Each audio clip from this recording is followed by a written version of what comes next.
Assalamualaikum warahmatullahi wabarakatuh. Alhamdulillah wassalatu wassalamu ala Rasulillah wa ala alihi wa ashabihi wa man ihtada bihudahu ila yaumil qiyamah amma ba'd.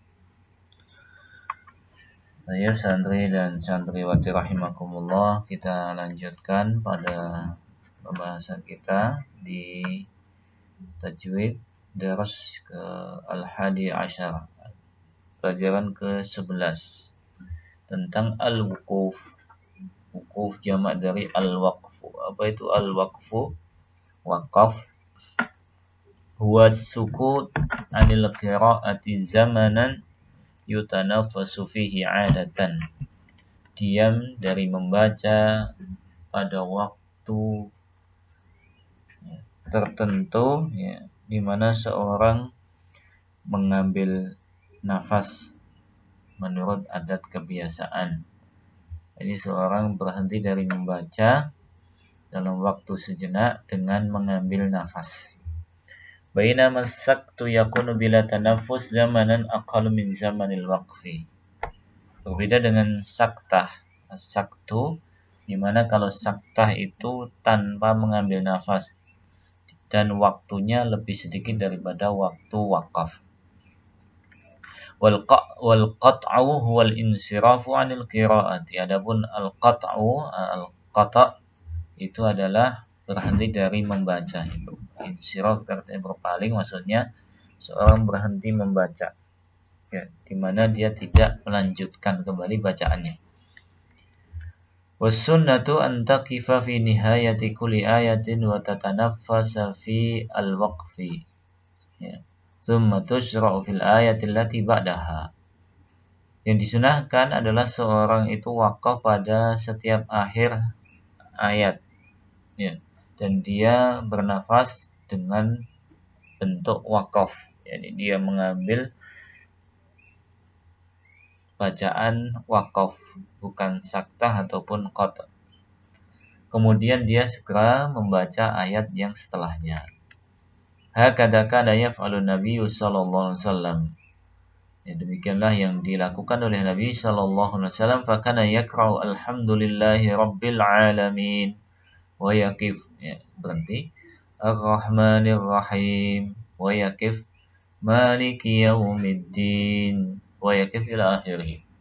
Lakinnaka la tastati' an taqra'a kulla ayah illa nihayatiha bi nafsin wahid. Tetapi tentunya engkau tidak akan mampu untuk membaca setiap ayat sampai akhir ayat tersebut dengan satu nafas.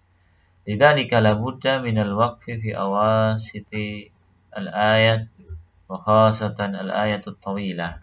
Oleh karena itu, dia harus wakaf pada tengah-tengah ayat, terkhusus pada ayat-ayat yang panjang. Ada surat Al-Baqarah kaitannya dengan hutang, itu kan satu muka. Tentunya nggak bisa seorang itu satu nafas membaca satu muka, 15 baris dari ayat tersebut. Inda dzalika yajib an tulahidha, maka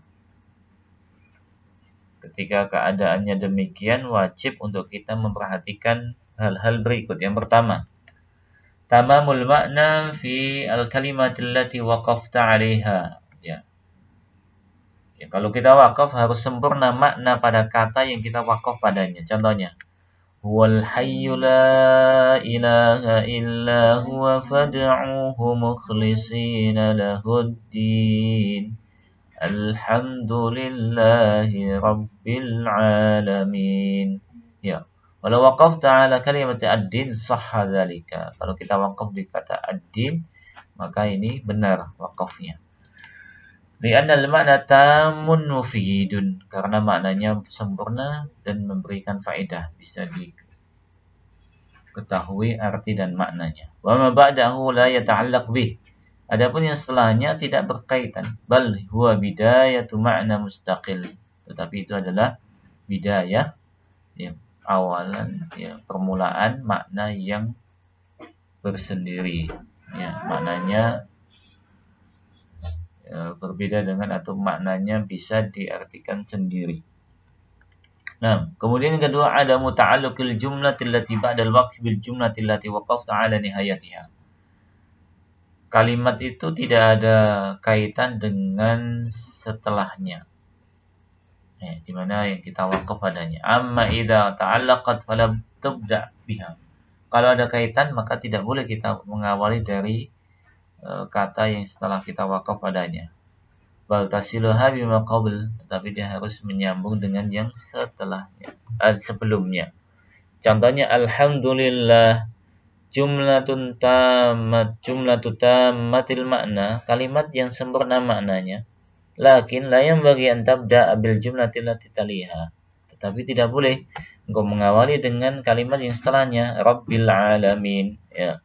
Lianna rabb sifatun muta'alliqatun bil lafdzil jalalah fil jumlatil lati qablaha. Karena rabb itu adalah sifat yang berkaitan dengan lafaz jalalah, lafaz kesempurnaan bagi Allah, kemuliaan bagi Allah, ya, pada kalimat yang sebelumnya ini Alillah, alhamdulillahi rabbil alamin, ya.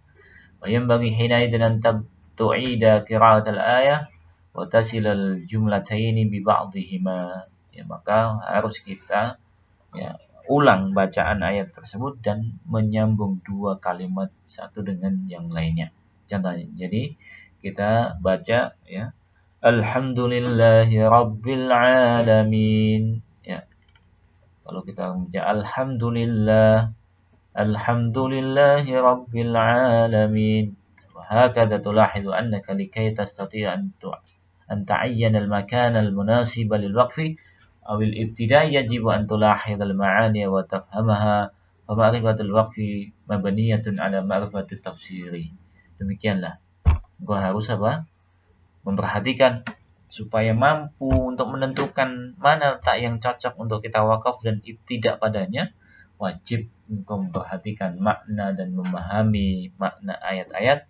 Oleh karena itu, mengetahui wakaf itu dibangun, ya, di atas pengetahuan tentang tafsir.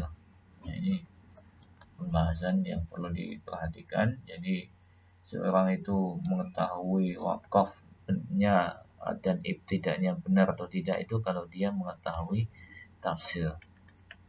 Baik.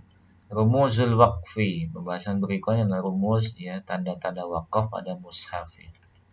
Jadi ada jim, ada sili, qili, mu'anaqah, ta, mim, zain, dan shad. Insyaallah di pertemuan yang akan datang. Subhanakallahumma bihamdika asyhadu an la ilaha illa anta astaghfiruka wa atubu ilaik. Assalamualaikum warahmatullahi wabarakatuh.